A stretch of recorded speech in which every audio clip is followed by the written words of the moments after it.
శ్రీ గురుచరిత్ర 47వ అధ్యాయం. శ్రీ గణేశాయ నమ. శ్రీ సరస్వత్యై నమ. శ్రీ గురుభ్యో నమ. హరి ఓం. తనివి తీరని సద్గురు కథ రసపానాసక్తి శ్రీ దత్తానుగ్రహానికి చిహ్నమని సిద్ధుడు మరలా ఈ 47, 48, 49 అధ్యాయాల్లో కూడా హెచ్చరిస్తున్నాడు. సిద్ధుడు పరిపూర్ణమైన నిష్ఠా ఓరిమిలతో సద్గురువును సేవించి జీవన్ముక్తుడయ్యాడు కనుక ఆయన వాక్కు ప్రమాణమేనని గుర్తుంచుకొని ఈ గ్రంథ పారాయణ చేయాలి. ఒకే పరమాత్మ విశ్వమంతా అయి కూడా త్రిమూర్తుల రూపాలలో వారి లోకాలలో ఉన్నాడని సిద్ధుడు చెబుతాడు. అంటే శ్రీ దత్తావతార కార్యమైన బ్రహ్మ శైవ వైష్ణవ సామరస్యాన్నే సిద్ధుడు నొక్కి చెబుతున్నాడు.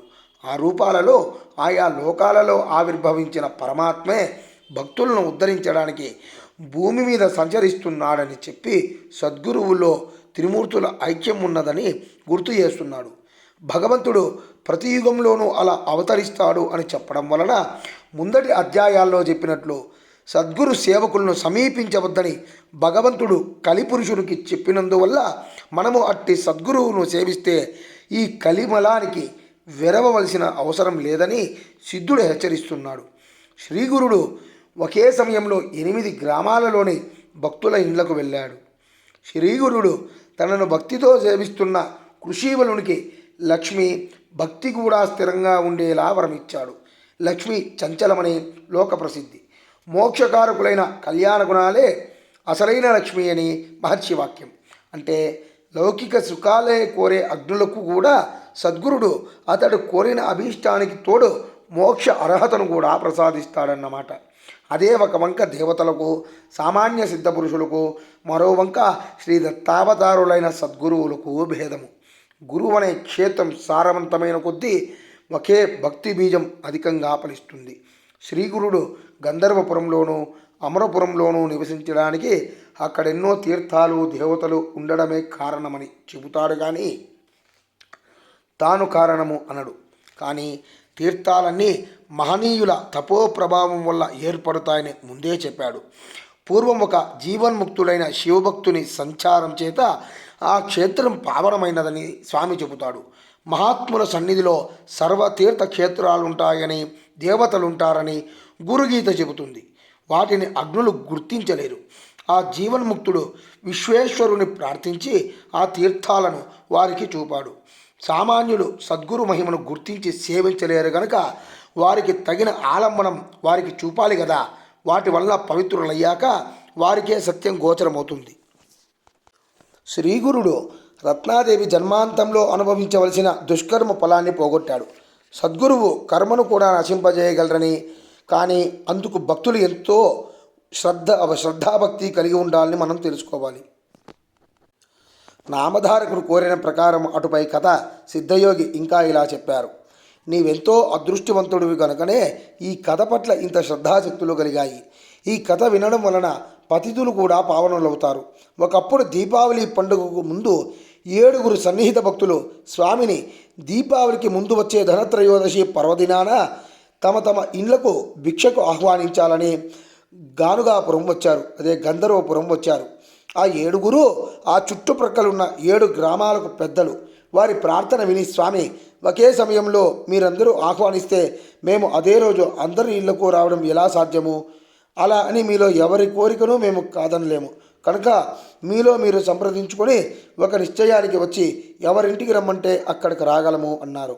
అప్పుడు ఆ 7 స్వామి తమ ఇంటికి రావాలంటే తమ ఇంటికి రావాలని వాదించుకోసాగారు. వారు ఎంతకు ఒక నిశ్చయానికి రాలేకపోయేసరికి స్వామి నవ్వుతూ, మీరు వాదించుకోవడం ఎందుకు? మీ అందరికీ మాపై విశ్వాసం ఉంది కనుక ఆ విషయం మా ఇష్టానికే వదిలిపెట్టండి. ఆ రోజు మాకు తోచిన వారి ఇంటికి మేమే వస్తాము అన్నారు. అప్పుడు ఆ భక్తులు నమస్కరించి, స్వామి మా శక్తి సామర్థ్యాలు స్థితిగతులు ఎంచగా మా అందరినీ సమానంగా మన్నించండి అన్నారు. కానీ స్వామి వారిలో ఎవరింటికి రాకపోతే వారు నదిలో దూకి ప్రాణాలు విడుస్తామని శపథం చేశారు. వారిలో పేదవారు, అయ్యా మేము పేదవాళ్ళమని మమ్మ ఉపేక్షించవద్దు. అలనాడు శ్రీకృష్ణుని రారాజైన దుర్యోధనుడు ఆహ్వానించినా అతన్ని పదవిని ఎంచగా తమనే నమ్ముకున్న నిరుపేద అయిన విదురుని ఇంటికే ఆ భగవంతుడు అతిథిగా వెళ్ళాడు కదా. అలానే మీరు కూడా మా ప్రార్థనను త్రోసిపుచ్చవద్దు. అని ఎవరికి వారే వేడుకున్నారు. అప్పుడు స్వామి, మీరు మీ ఇళ్ళకి వెళ్ళండి, ఆనాడు మాకై మేమే రాగలం, సందేహించవద్దు అని వాగ్దానం చేశారు. ఆయన ఎవరి ఆహ్వానాన్ని మన్నిస్తారోనన్న సందేహంతో ఆ 7గురు అలాగే నిలబడిపోయారు. అప్పుడు ఆయన ఒక్కొక్కరినే పక్కకు పిలిచి, మేము మీ గ్రామానికే వస్తాము, కానీ ఈ మాట ఇంకెవరికి చెప్పవద్దు అని రహస్యంగా చెప్పారు. అప్పుడు వాళ్ళు ఎవరికి వారే స్వామి తన ఇంటికే రాగలరని తలచి ఇతరులకు ఏమీ చెప్పకుండా స్వామి వద్ద సెలవు తీసుకొని వెళ్ళిపోయారు. కానీ స్వామి ఆ పండుగ నాడు ఏ ఊరో వెళ్తారని అచ్చటి వారందరికీ తెలిసిపోయింది. గంధర్వపురవాసులు వెంటనే వారి వద్దకు వచ్చి ఆ పర్వదినాన తమను విడిచి ఎక్కడికో వెళ్ళవద్దని ప్రతిమాలుకున్నారు. వారితో స్వామి, మేము ఆనాడు ఇక్కడనే ఉంటాము, ఎక్కడికో వెళ్ళము అని మాట ఇచ్చి అందరినీ ఊరడించారు. చివరకు ధనత్రయోదశి రానే వచ్చింది. ఆ రోజుకు ఆ 7 గ్రామాల పెద్దలు శ్రీగురుడు తప్పక తమ ఇంటికే రాగలరని తలచి ఎవరికి వారు ఎంతో వైభవంగా ఏర్పాట్లు చేసుకున్నారు. ఆయా గ్రామస్తులు కూడా స్వామికి ఘనస్వాగతము, పూజలకు సిద్ధమయ్యారు. కానీ గంధర్వపురంలోని శ్రీగురుడు ఆ గ్రామం విడిచి ఎక్కడికో వెళ్ళక మఠంలోనే ఉండిపోయారు. ఆనాటి సాయంత్రం మంగళ స్నానం చేసే సమయంలో శ్రీగురుడు 7 రూపాలలో ఆ 7 గ్రామాలకు వెళ్ళారు. అయినప్పటికీ 8వ రూపంతో గంధర్వపురంలోని తమ మఠంలోనే ఉండి అచ్చటి వారి పూజలు అందుకున్నారు. కొద్ది రోజులు ఆయన ఒక గ్రామానికి వెళ్ళిన సంగతి మరొక గ్రామానికి పొక్కకుండా ఉండిపోయింది. అయినప్పటికీ ఆ కార్తీక మాసంలో త్రిపురోత్సవానికి స్వామికి కార్తీక మాస దీపతోరణాలు సమర్పించుకోవడానికి అన్ని గ్రామాల నుండి భక్తులు గంధర్వ నగరం చేరుకున్నారు. వాళ్ళందరూ అంతకు 15 రోజుల ముందు తమ తమ గ్రామాలలో జరిగిన ధనత్రయోదశి ఉత్సవం విశేషాలు చెప్పుకుంటూ ఉండగా ఒకరి మాటలు ఒకరికి నమ్మలేనివిగా తోచాయి. ఎవరికి వారు శ్రీగురుడు తమ ఇంటనే భిక్ష చేశారని చెప్పుకుంటూ ఒకరి మాటను ఒకరు ఖండించుకుంటున్నారు. ఎవరికి వారే ఆనాడు స్వామికి తాము సమర్పించుకున్న శాలువలు, కానుకలు నిదర్శనంగా చూపించి తమ మాటను నిజమని నిరూపించుకోగలమంటున్నారు. అదంతా వింటున్న గంధర్వపురవాసులను నవ్వి, మీ అందరికీ పిచ్చి పట్టిందా ఏమి? దీపావళి ఈనాడు స్వామి ఎక్కడికో వెళ్ళనే లేదు, స్వామిని మేమే కదా ఇక్కడ ప్రత్యక్షంగా పూజించుకున్నాము అని మందలించారు. అప్పుడు స్వామి, మీరు వాదులాడుకోవద్దు, మీలో ఎవరూ అబద్ధం చెప్పడం లేదు, మేము అంతటా ఉన్నాము కదా అన్నారు. స్వామి ఆనాడు అన్ని రూపాలు ధరించి అందరి పూజలు అందుకున్నారన్న రహస్యం బయటపడింది. అందరూ ఆశ్చర్యచకితులై అటువంటి లీల తామెన్నడూ కని విని ఎరుగమని చెప్పి స్వామిని స్తుతించుకున్నారు. ఎంతటి కవులకు వర్ణించ సాధ్యం కాని ఆ లీల త్రిమూర్తి రూపమైన అవతార పురుషునికి మాత్రమే సాధ్యమని కీర్తించుకున్నారు. కనుక నామధారక, శ్రీగురు స్మరణకు మించిన జ్ఞానమేమున్నది? శ్రీగురుడే త్రిమూర్తి స్వరూపము, ఆయనకు మించిన దైవమే లేడు. ఈ సంసార సాగరాన్ని దాటడానికి శ్రీగురు పాదసేవకు మించిన నావయే లేదు.